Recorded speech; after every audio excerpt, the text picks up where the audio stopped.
guys, my name is Enerdog, and today we'll take a look at everything that you need to create the legendary weapon, the Moot. The Moot is a mace with a disco ball as its head. It surrounds the user's body in white sparkles and balls of color, and every now and then confetti will shoot out of the Moot. The Moot also leaves behind footprints of colorful lighted squares, like that of a disco dance floor. So to craft the Moot, you will need the following 4 components: the Energizer, which is the precursor, the Gift of Moot, the Gift of Fortune, and the Gift of Mastery. Each of these components except for the precursor are made up of components of their own, and the order in which you collect them is up to you. However, I do have a recommended order of doing things, which I will share later on in this video. So let's take a look at how you can collect each of the items required to create the 4 main parts of this legendary. The Energizer can be bought on the trading post, which at the time of this video is going for roughly 70 gold. It can also be earned through a series of collections that you can access via the achievements panel if you are interested in doing it that way. If you want to know whether doing the collection will be cheaper than buying it on the trading post, then you can visit guildwars2efficiency.com.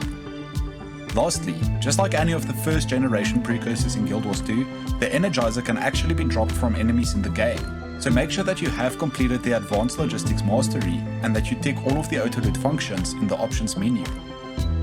If you do decide to buy it on the trading post and you have the patience to wait, then I recommend putting in a buy order to save some gold for the rest of the legendary.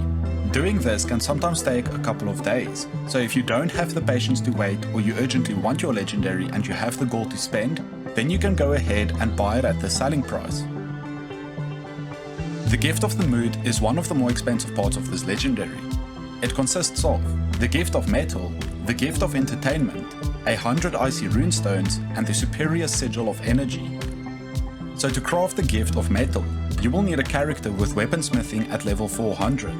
You will also have to buy the recipe for the Gift of Metal for 10 gold from Iani, who is next to the Mystic Forge in Lion's Arch.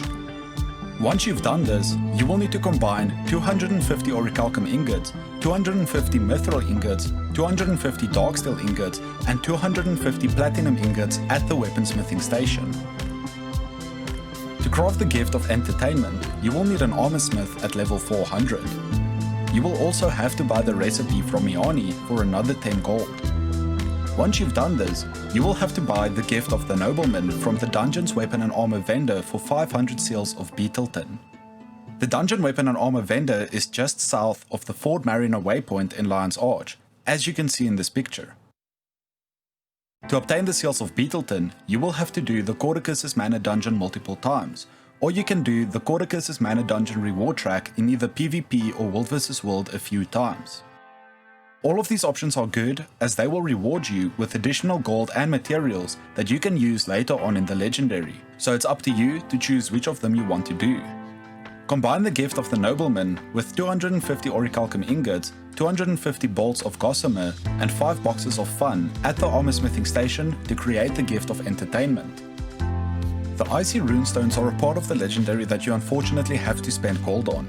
They cost 1 gold each and you need 100 of them, so it adds up to a total of 100 gold that you will need to spend. You can buy them from Rojan the Penitent in Frostgorge Sound, who is northwest of the Earthshake waypoint, as you can see in this picture. If the Jormag event is running, then Rojan may not be there and you will have to wait for the event to end before he returns. The superior Sigil of Energy can be obtained in many ways, but the quickest and easiest would be to simply buy it on the trading post. So once you've obtained the Gift of Metal, the Gift of Entertainment, the 100 icy runestones, and the superior Sigil of Energy, you can combine them in the Mystic Forge to create the Gift of the Moot. The Gift of Fortune goes into all of the first generation legendary weapons in Guild Wars 2, and it's a very painful part of the process. It consists of 77 Mystic Clovers, 250 globs of ectoplasm, a Gift of Might, and a Gift of Magic. To obtain the 77 Mystic Clovers needed for the Gift of Fortune, you will need 10 Obsidian Shards, 10 Mystic Coins, 10 globs of ectoplasms, and 10 Mystic Crystals. Combine these in the Mystic Forge. This recipe will return an output of 10 Mystic Clovers, so when you get to 70 Mystic Clovers and you only need 7 more, swap out the Mystic Crystals for Philosopher's Stones. Please note that this recipe only has an approximate 32% chance to return Mystic Clovers, and can instead return a number of different materials, including tier 6 materials, which are needed for creating both the Gift of Might and the Gift of Magic. So it's important to obtain the Mystic Clovers before creating the Gift of Might and the Gift of Magic. Mystic Clovers can also be obtained in various other ways, such as PvP and World vs World reward tracks. So if you don't want to create them in the Mystic Forge with this recipe, then check the wiki for the other methods of obtaining them. The Gift of Might and the Gift of Magic are both made up of different tier 6 materials that will have to be combined in the Mystic Forge to create each of the respective gifts. The Gift of Might consists of 250 Vicious Fangs, 250 Armored Scales, 250 Vicious Claws, and 250 Ancient Bones. The Gift of Magic consists of 250 Vials of Powerful Blood, 250 Powerful Venom Sacs, 250 Elaborate Totems, and 250 Piles of Crystalline Dust. Once you've obtained the 77 Mystic Clovers, the 250 Globs of Ectoplasms, the Gift of Might, and the Gift of Magic, you can combine them in the Mystic Forge to create the Gift of Fortune. The Gift of Mastery also goes into all of the first generation legendary weapons in Guild Wars 2, and it's a rather cheap part of the process. But it can be extremely time consuming, as you will have to finish the world exploration to get the Gift of Exploration. This does not include the maps from the Heart of Thorns or the Path of Fire expansion packs. So once you've obtained the Energizer, the Gift of the Moot, the Gift of Fortune, and the Gift of Mastery, you can combine them in the Mystic Forge to create the Moot. Creating legendary weapons can seem daunting, and like no matter how much you play, you will never be able to create them. But here is a list of my favorite farming locations to speed up the process. The Silverwastes is still a great place to farm for materials and for gold, as there are always commanders on this map, and you can run it multiple times a day without worrying about event timers. When you do the Silverwastes, you will receive a lot of obsidian shards from opening the Lost Bandit chests during the chest farm after killing the Vine Wrath. The Tangled Depths and AURIC Basin map meta events are a great place to farm for resources, and they always happen directly after one another.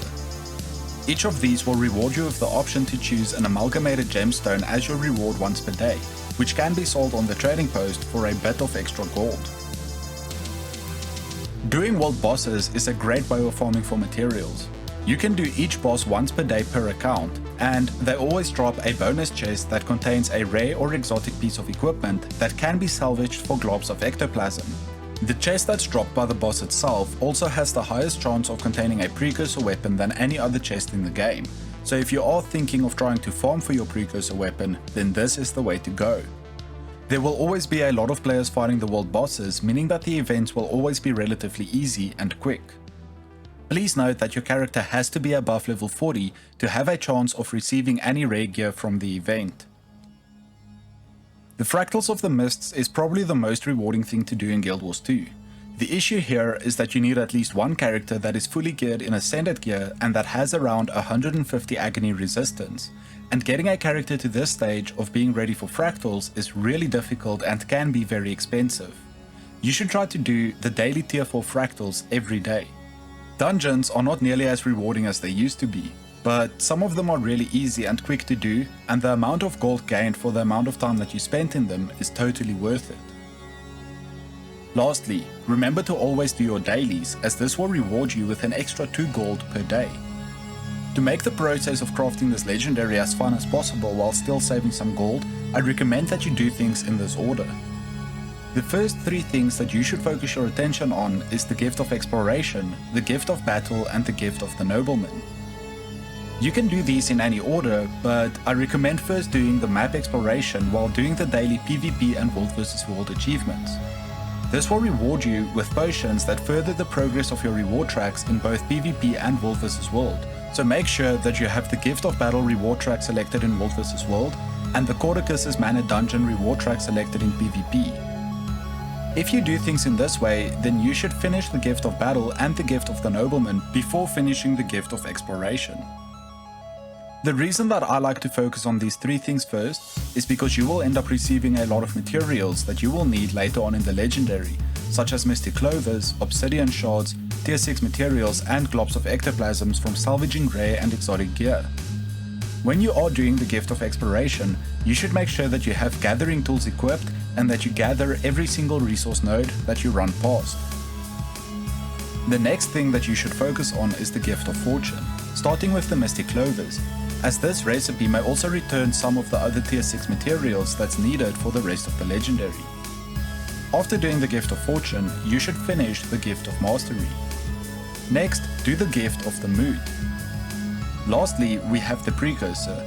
I usually put in a buy order for the Precursor when I start the process of creating a new legendary weapon, but a lot of other people will argue that it's better to do it at the end, so when you want to get the Precursor is really up to you. Thank you for watching this video. If you found this video helpful, then please give it a like and share it with your friends who may want to create this legendary weapon in the future.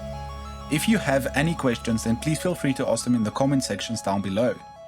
And if you are interested in creating other legendary weapons, but you don't know how or where to get started, then consider subscribing to my channel, as I will be bringing out more guides like this one in the near future.